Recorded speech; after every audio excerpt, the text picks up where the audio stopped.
Gandhi ji and the Indian national movement, ये topic है हमारा।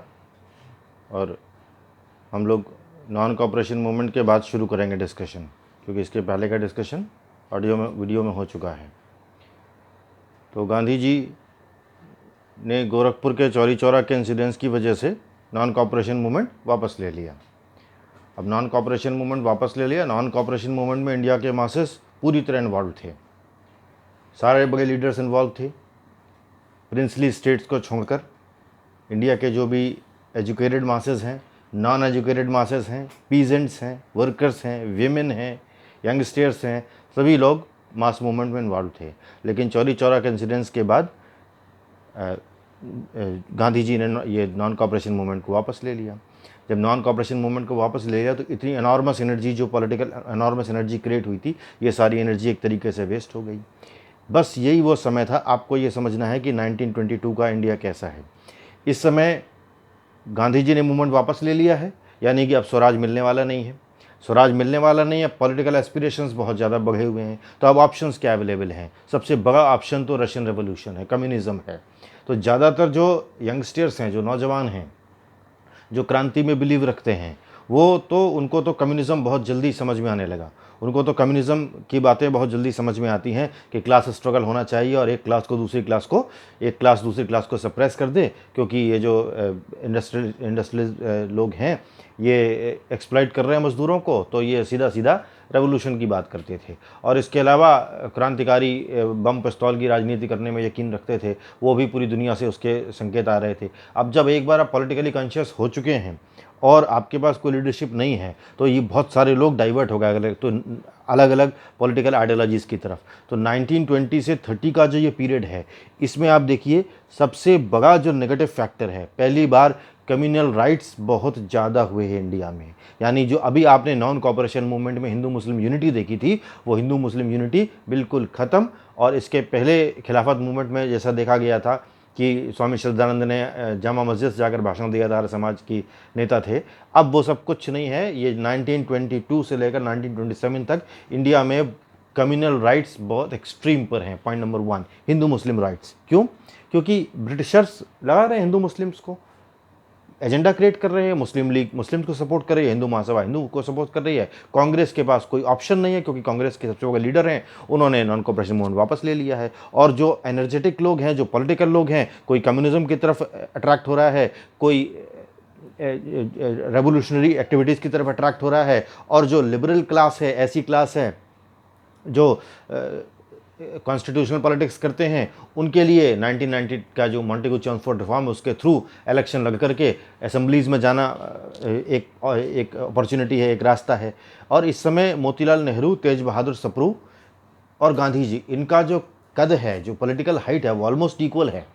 इस समय मोतीलाल नेहरू गांधी जी से किसी तरह कद में कम नहीं है। तो मोतीलाल नेहरू और तेज बहादुर सप्रू ने मिलकर के स्वराज पार्टी बना दी। और स्वराज पार्टी ने इलेक्शन लगा, और विठल भाई पटेल, इन लोगों ने इलेक्शन लगा, और इलेक्शन लग करके इन लोगों ने असेंबलीज़ में जाकर के अपनी बातें कहनी शुरू करी। तो जो एनॉर्मस मास मूवमेंट वाली बात थी, वो बात बिल्कुल ख़त्म हो गई और पॉलिटिकल एनर्जी डाइवर्ट हो गई। अब ऐसे में जब कम्युनल राइट्स हो रहे हों, ऐसे में जब लोग बम और पिस्तौल की बात कर रहे हों, ऐसे में जब क्रांति की बातें हो रही हों और हिंसा के रास्ते से क्रांति की बातें हो रही हों, वहाँ पर गांधीनियन आइडियोलॉजी से लोगों का माइंड तो हटेगा।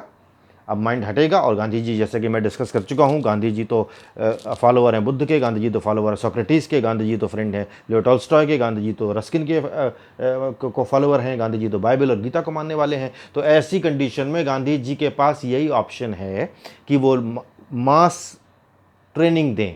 वो गाँव में जाएँ, कंस्ट्रक्शन, खादी का ट्रेनिंग दें, नॉन वायलेंस का ट्रेनिंग दें, और लोगों को इस चीज़ के लिए तैयार करें कि जब दोबारा मास मूवमेंट हो।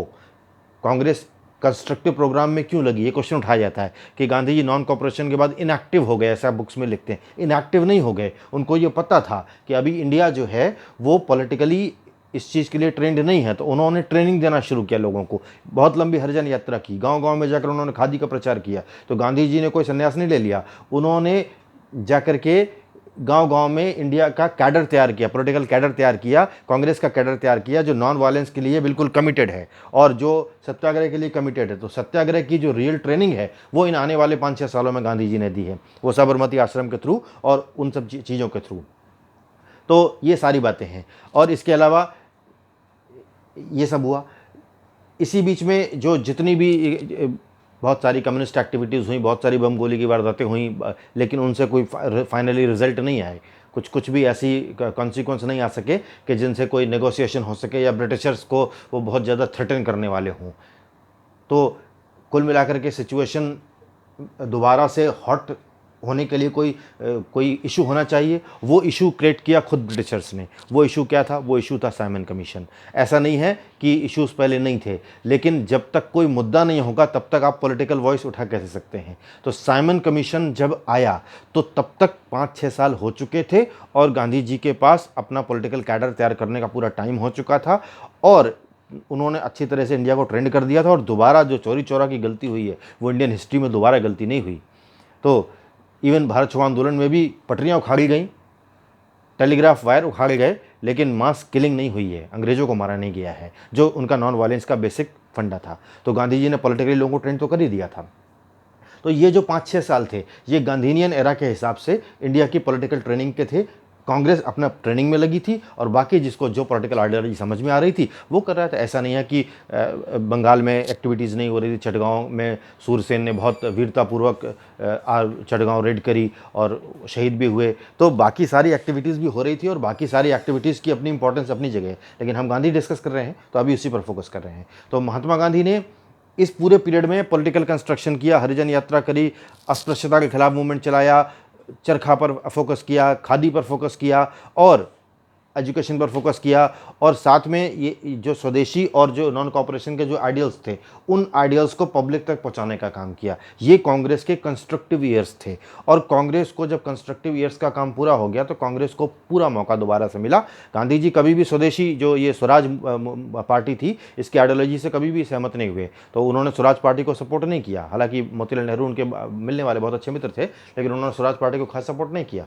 तो इस तरह से जो नौजवान थे वो तो क्रांतिकारी और कम्युनिस्ट एक्टिविटीज़ की तरफ अट्रैक्ट हो रहे थे या लेबर मूवमेंट की तरफ अट्रैक्ट हो रहे थे। लाला लाजपत राय पहले ही all India trade union Congress के प्रेसिडेंट रह चुके थे और labour movement, peasant movement, bomb पिस्तौल की राजनीति, कम्युनिस्ट मूवमेंट, सब कुछ हर तरह के मूवमेंट चल रहे थे, लेकिन सब के सब बिखरे हुए क्योंकि लीडरशिप नहीं मिल रही थी उनको। तो प्रॉपर लीडरशिप के बिना मास मूवमेंट चल नहीं सकता है।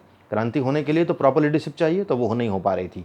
लेकिन इसके लिए बहुत बढ़िया चांस मिला साइमन कमीशन से और वो चांस खुद ब्रिटिशर्स ने दिया। और ये चांस ये था कि 1990 के जो मॉन्टेगू चम्सफोर्ड रिफॉर्म दिए गए थे उसके लिए एक फॉर्मल चेकिंग होनी थी कि क्या प्रोग्रेस हुई है, उस प्रोग्रेस में हमें क्या करना है। तो साइमन कमीशन लाया गया। अब कोई इशू नहीं था, ब्रिटिशर्स उसको आराम से ला रहे थे और चाहते तो यहाँ पर कोई बात नहीं होती, लेकिन चूंकि हम तो स्वराज के लिए, स्वदेशी के लिए और यहाँ पर पॉलिटिकली अवेयर थे तो हमको इशू उठाना था, तो हमने इशू उठाया। हमने क्या इशू उठाया कि जब इंडिया की चेकिंग हो रही है तो उसमें इंडियन मेंबर भी तो होने चाहिए, उसमें सारे के सारे मेंबर ब्रिटिशर हैं। तो बस इसी को गांधी जी ने इशू बना लिया और इसी को पूरे इंडिया में इशू बना लिया गया कि साइमन कमीशन का प्रोटेस्ट करना चाहिए इसके अगेंस्ट कि इसमें इंडियंस क्यों नहीं है।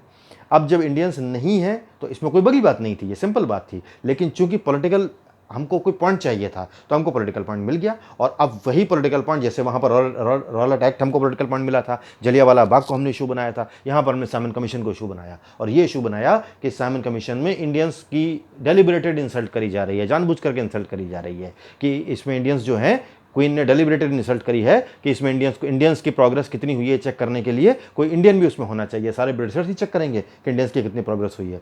तो जब साइमन कमीशन इंडिया में आया है, ऑल इंडिया मूवमेंट पूरी तरह से खड़ा हो गया, करोड़ों का कैडर खड़ा हो गया। ये करोड़ों का कैडर कहाँ से आया? ये 5 साल की कांग्रेस की और गांधी जी की मेहनत थी, जिसने साइमन गो बैक के नारे लगाए। लखनऊ से लेकर के पूरे हिंदुस्तान में जहाँ जहाँ साइमन कमीशन गया है वहाँ साइमन कमीशन का विरोध किया गया। और जो 1922 में जो एनर्जी थी वही एनर्जी 1927 में फिर से लौटकर इंडिया में आ गई। तो गांधी जी इन 5 सालों में संन्यास में नहीं थे, गांधी जी कंस्ट्रक्शन कर रहे थे कांग्रेस का।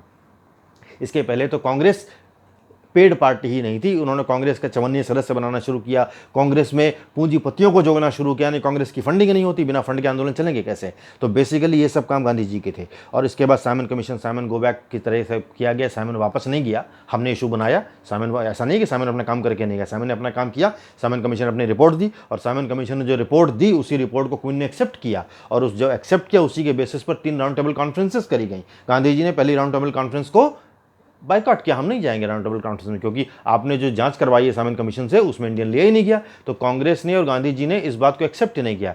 लेकिन साइमन कमीशन का पूरे इंडिया में विरोध किया गया, और वो फेमस घटना आपको मालूम ही होगी, इवेंट कि लाला लाजपत राय साइमन कमीशन का विरोध कर रहे थे तो उन पर लाठीचार्ज हुआ था, तो उनकी डेथ हो गई। तो ये लाला लाजपत राय, ये भगत सिंह का भी पीरियड है, जब भगत सिंह की पॉपुलरिटी तो एक समय नॉर्थ इंडिया में गांधी जी के इक्विवेलेंट हो गई थी, क्योंकि ये वो पीरियड है जब गांधी जी की पॉपुलरिटी का लगातार ग्राफ नीचे जा रहा था और भगत सिंह का ऊपर जा रहा था। और इसके अगले दशक में गांधी जी की पॉपुलरिटी का ग्राफ जब नीचे जाएगा तो सुभाष चंद्र बोस का ऊपर जाएगा। तो लेकिन अब उस पॉइंट पर मैं आ रहा हूं कि बहुत लोग कहते हैं कि जब गांधी इम्पैक्ट हुआ था तो गांधी जी मांग कर सकते थे कि भगत सिंह की फांसी माफ़ कर दी जाए। ये बहुत डिबेटेबल क्वेश्चन है, और गांधी जी ने ऐसा नहीं किया क्योंकि वो उनको पॉलिटिकल राइवलरी फील हो रही थी। ऐसा कुछ नहीं है, उस पर बात करते हैं अभी। तो बात ये है कि ये जो साइमन कमीशन की बात हुई, साइमन कमीशन आया और साइमन कमीशन का ज़बरदस्त विरोध हुआ। इंडिया में दोबारा पॉलिटिकल एनर्जी आई, और साइमन कमीशन का जो इस तरह से इंडिया ने अपोजिशन किया उस पर ब्रिटिशर्स ने बहुत खराब टांटिंग करी। जो भारत सचिव थे बिर्केनहेड, उन्होंने कहा कि भारत में केवल विरोध होता है और भारतीयों में इतनी भी ताकत नहीं है कि वो अपना एक संविधान बनाकर दिखा दें। अगर वो अपना एक संविधान बनाएंगे तो उन पार्टीज में आपस में क्लैश हो जाएगा। इसको बिर्केनहेड का चैलेंज कहा जाता है। तो बिर्केनहेड ने जैसे ही चैलेंज दिया तो हमारी सारी पॉलिटिकल पार्टीज ने उस चैलेंज को एक्सेप्ट किया, और हम लोग अपना कॉन्स्टिट्यूशन बनाने में लग गए।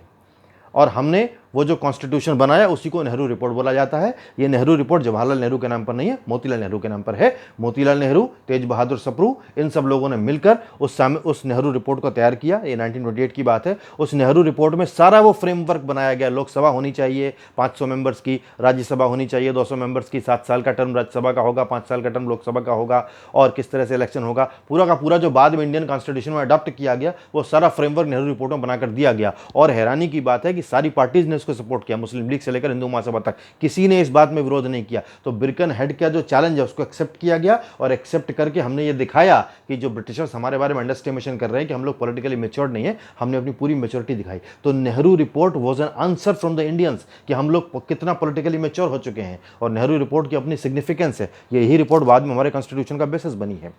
तो बिर्केनहेड के पास कोई जवाब नहीं था इसका, और न क्वीन के पास कोई जवाब था, तो उन्होंने दिया भी नहीं। और इसके बाद जवाहरलाल नेहरू ने ये कहा कि अगर 1 साल के अंदर आपने नेहरू रिपोर्ट को एक्सेप्ट नहीं किया तो फिर हम पूर्ण स्वराज की मांग करेंगे और सीधा कार्रवाई करेंगे, पूर्ण स्वराज के लिए जो भी कर सकते हैं वो करेंगे।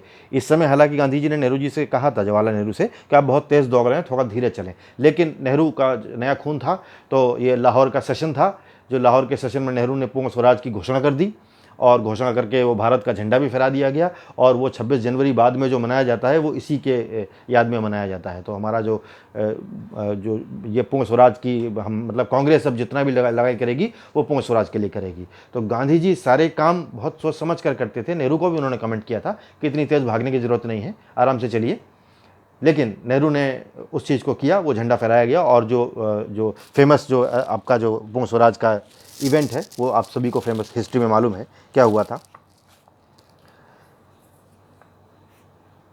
तो इसके बाद ये जो लाहौर सेशन है पूर्ण स्वराज का, इस लाहौर सेशन को प्रेसिडेंशियल एड्रेस था जवाहरलाल नेहरू का, बहुत जोशीला भाषण था। उस भाषण को नौजवानों ने बड़ा स्वागत किया, और जो नौजवान जो महात्मा गांधी की लीडरशिप से बहुत उबे हुए थे उनको अब नेहरू में नया लीडर दिखाई पड़ा, पंडित नेहरू में उनको नया लीडर दिखाई पड़ने लगा कि ये शायद गांधी जी से कुछ ज़्यादा एग्रेसिव हमारी लीडरशिप ले सकते हैं। और यहीं से जवाहरलाल नेहरू, पंडित नेहरू की पॉपुलरिटी बढ़नी शुरू हो गई। तो इस तरीके से ये जो लाहौर सेशन है यहाँ से पॉपुलरिटी बढ़नी शुरू हुई। अच्छा, गांधी जी बहुत ध्यान से चीज़ों को देख रहे थे। गांधी जी ने तुरंत ये बात रियलाइज़ कर ली थी कि अब इंडिया में दोबारा पॉलिटिकल एनर्जी आ गई है और दोबारा अब एक मूवमेंट रेस किया जा सकता है। तो वो मूवमेंट रेस करने की पावर सिर्फ महात्मा गांधी में ही थी और महात्मा गांधी ने जो पिछले 5 साल में कैडर तैयार किया था उस पूरे कैडर का इस्तेमाल किया और अब उन्होंने सिविल डिसोबीडियंस मूवमेंट लॉन्च किया। इसके पहले उन्होंने नॉन कॉपरेशन कहा था, हम कॉपरेट नहीं करेंगे। अब वो कह रहे हैं हम रूल्स तोड़ेंगे, आपके रूल्स तोड़कर गवर्नमेंट को पैरालाइज कर देंगे, एडमिनिस्ट्रेशन को पैरालाइज कर देंगे। तो ये गांधी जी का ब्रिटिशर्स के मित्र हैं, सपोर्टर हैं, फ्रेंड है, कहीं से नहीं है। वो एडमिनिस्ट्रेशन को पैरालाइज करने के लिए खड़े हुए हैं। और गांधी जी की फिलॉसफी देखिए, गांधी जी कुछ भी पॉइंट ले सकते थे। वो ये भी कह सकते थे कि हम बंदूक के खिलाफ आवाज़ उठाएंगे, हम आपके वॉर्स के खिलाफ आवाज़ उठाएंगे, वो कुछ भी कह सकते थे। लेकिन उन्होंने चुनाव किया सॉल्ट का, नमक का। क्यों नमक का चुनाव? कि हम सॉल्ट लॉ तोड़ेंगे। क्यों तोड़ेंगे? अच्छा, अगर हम सॉल्ट लॉ तोड़ेंगे तो दो काम होंगे, या तो हम तोड़ पाएंगे या तो नहीं तोड़ पाएंगे। अगर हम सॉल्ट लॉ तोड़ ले गए तो दुनिया को हम दिखा देंगे कि देखिए हमने अंग्रेजों को हरा दिया, हमने उनका कानून तोड़ा, वो हमारा कुछ नहीं कर पाए, पब्लिक हमारे साथ है। और अगर हम नहीं तोड़ पाए तो भी हम दुनिया को बताएंगे कि ये कितने ज़्यादा क्रूर हैं, कितने ज़्यादा अमानवीय हैं कि हम नमक बनाने जा रहे थे वो भी हमको नहीं बनाने दिया। तो दोनों साइड से गांधी जी ने सोच करके सॉल्ट लॉ तोड़ा। ये जो दांडी मार्च गांधी जी का है, ये बहुत पॉलिटिकली बहुत इंपॉर्टेंट इवेंट है और गांधी जी की ये मैच्योर्ड सोच का नतीजा है। और ऐसी बातें महात्मा गांधी ही सोच सकते थे।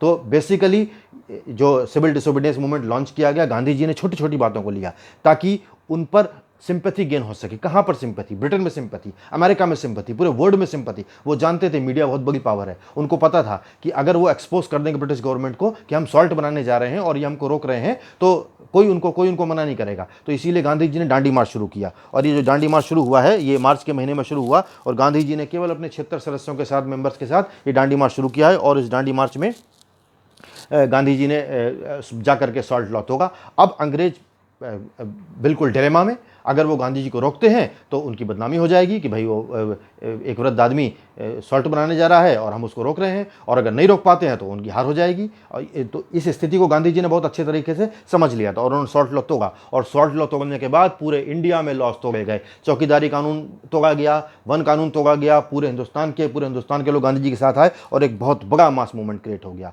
जब ये मास मूवमेंट क्रिएट हो गया तो गांधी जी, इरविन के ऊपर दबाव पड़ा, इरविन के ऊपर बहुत बड़ा प्रेशर पड़ा, और इरविन के ऊपर जब प्रेशर पड़ा तो इरविन ने गांधी जी से बात करने की कोशिश करी। गांधी जी ने तेज बहादुर सप्रू को बीच में डाला, गांधी जी से बात करो और बात करके हमसे समझौता करवाओ ताकि जो राउंड टेबल कॉन्फ्रेंसेस हो रही हैं उनमें गांधी जी पार्टिसिपेट करें। इरविन को समझ में आ गया था कि इस बार अगर हमने नहीं रोका तो दिक्कत हो जाएगी। तो गांधी जी जो मैं बार बार कह रहा हूँ कि तेज बहादुर सप्रू का जो पॉलिटिकल जो कद था उस समय और मोतीलाल नेहरू का, वो गांधी जी के इक्विवेलेंट था।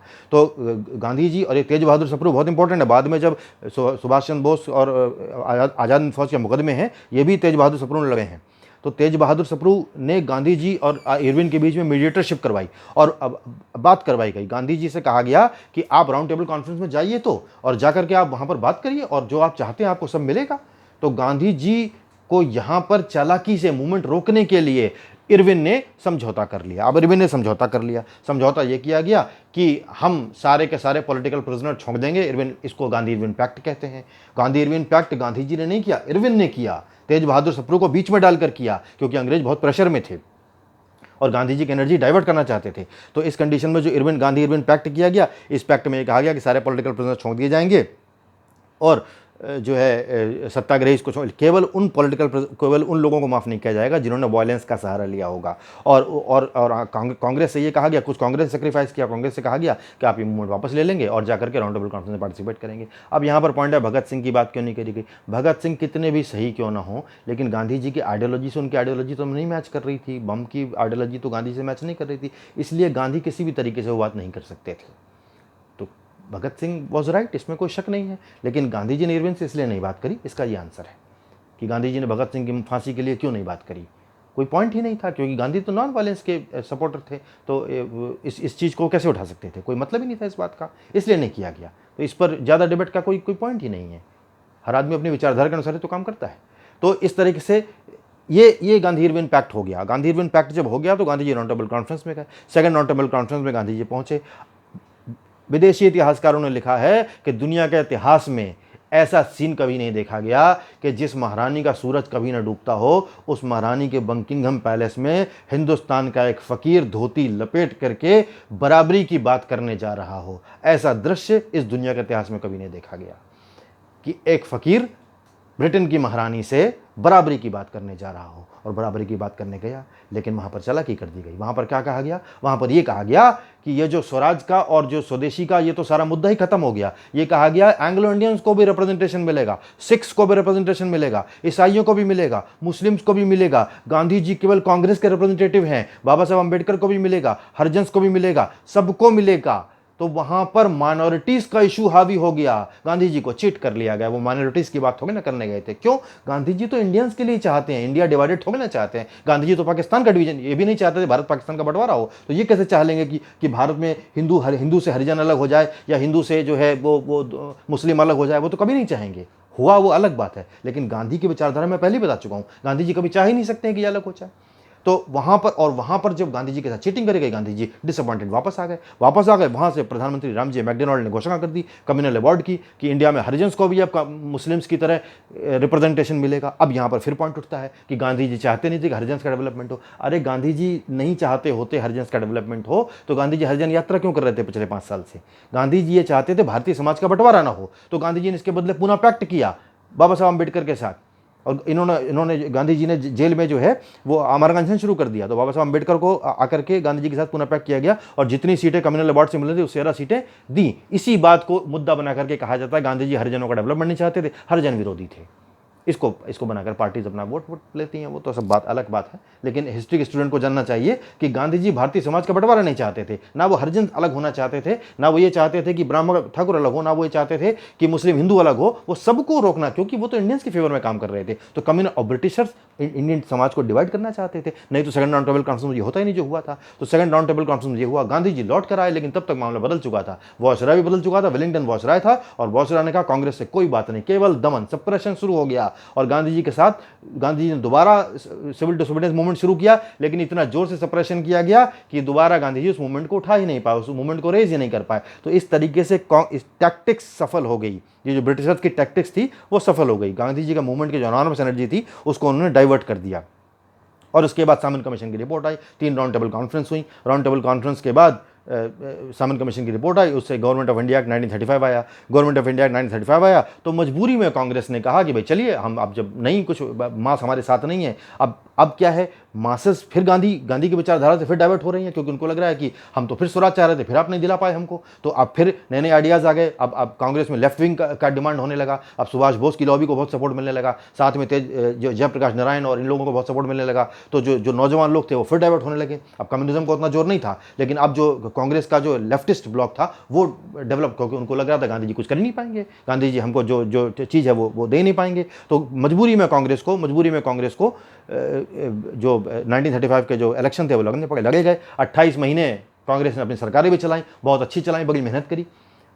वो सब सरकारें चलाई गई। वो सब सरकारें चलाने के बाद सेकंड वर्ल्ड वॉर शुरू हो गया। अब सेकंड वर्ल्ड वॉर शुरू हो गया तो सेकंड वर्ल्ड वॉर में ना तो कांग्रेस के कैबिनेट मिनिस्टर से कुछ पूछा गया, ना कुछ पूछा गया। और साइमन कमीशन की जो रिपोर्ट आई थी उसमें कहा गया था प्रोविंशियल ऑटोनॉमी दी जाएगी और जो गवर्नर जनरल है उसके पास ये राइट होगा कि कैबिनेट अभी अपॉइंट कर सकता है। और साथ में हाई कोर्ट्स को एडमिनिस्ट्रेशन के नीचे रख दिया गया था। तो जितना कुछ दिया गया था वो सब सेकंड वर्ल्ड वॉर में एक ही नोटिफिकेशन वापस ले लिया गया। ये कहा गया India is in war with Germany. तो India is in war with Germany with whose permission, किसने कहा? क्योंकि इंडिया में तो मिनिस्टर तो इंडिया के हैं, हमसे परमिशन ली गई नहीं ली गई और हम वॉर में हैं। तो कांग्रेस मिनिस्ट्री ने रिजाइन कर दिया। अब कांग्रेस मिनिस्ट्री ने रिजाइन कर दिया तब गांधी जी ने कहा, तब गांधी जी का असली रूप सामने आया कि गांधी जी कितने हिंसात्मक है। उन्होंने कहा कि भारत की मिट्टी से मैंने आंदोलन खड़ा कर दूंगा और अब कोई नेता नहीं है, अब आप स्वतंत्र हैं, स्वयं अपने नेता हैं। तब खूब पट्टियां खा गई। तब गांधी जी अहिंसक नहीं थे। गांधी जी जानते थे कि हमें अपने मासेस का नुकसान नहीं करना है, नहीं तो भारत छोड़ो आंदोलन इतना फियर्स नहीं हो सकता था। भारत छोड़ो आंदोलन इतना जो तेज आंदोलन, तीव्र आंदोलन हुआ है वो इसीलिए हुआ है क्योंकि गांधी जी ने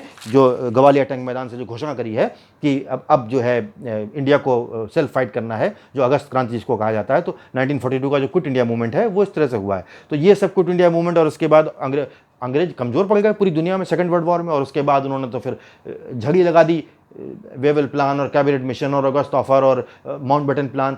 किसी को गांधी जी ने एक्सेप्ट नहीं किया क्योंकि ज़्यादातर 1940 के बाद मुस्लिम लीग इसी बात पे अड़ी थी कि 1960 में ही हमारा रिप्रेजेंटेशन मान लिया गया था। कांग्रेस ने अपना अपना जो कैरेक्टर था, जो सेकुलर कैरेक्टर था, वो 1916 में लखनऊ पैक्ट में खो दिया था। तो अब तो सिकंदर हयात खान पंजाब से, फजलुल हक बंगाल से, एक जिन्ना नहीं अब तो 3-3, 4-4 जिन्ना पैदा हो गए थे कि जिन्ना तो पावरफुल था ही, लेकिन सिकंदर हयात खान, फजलुल हक, बड़े बड़े मुस्लिम लीडर्स पैदा हो गए थे। और जो पैट्रियोटिक इंडियंस थे, Khan Abdul Ghaffar Khan, civil disobedience movement में खान अब्दुल गफ्फार खान खुदाई खिदमतगार नाम से उन्होंने मूवमेंट बनाया और पश्चिमोत्तर सिंध प्रांत में बहुत बड़ा मूवमेंट, बहुत बड़े गांधीवादी, इनको सीमांत गांधी, फ्रंटियर गांधी बोला जाता है। तो खान अब्दुल गफ्फार खान जैसे लीडर्स को सप्रेस कर दिया गया और उनकी जगह सिकंदर हयात खान जैसे बड़े बड़े लीडर्स पैदा हो गए। तो अब तो फिर दंगों का दौर नहीं, अब तो डायरेक्ट एक्शन का दौर शुरू हो गया। अब मुस्लिम लीग को समझ में आया कि अगर हम डायरेक्ट एक्शन लेंगे, जितना सहयोग करेंगे उतना ठीक रहेगा, और अंग्रेजों को लग रहा था जितना भड़काओगे मुस्लिम्स को उतना अच्छा रहेगा। ऐसे में गांधी का थॉट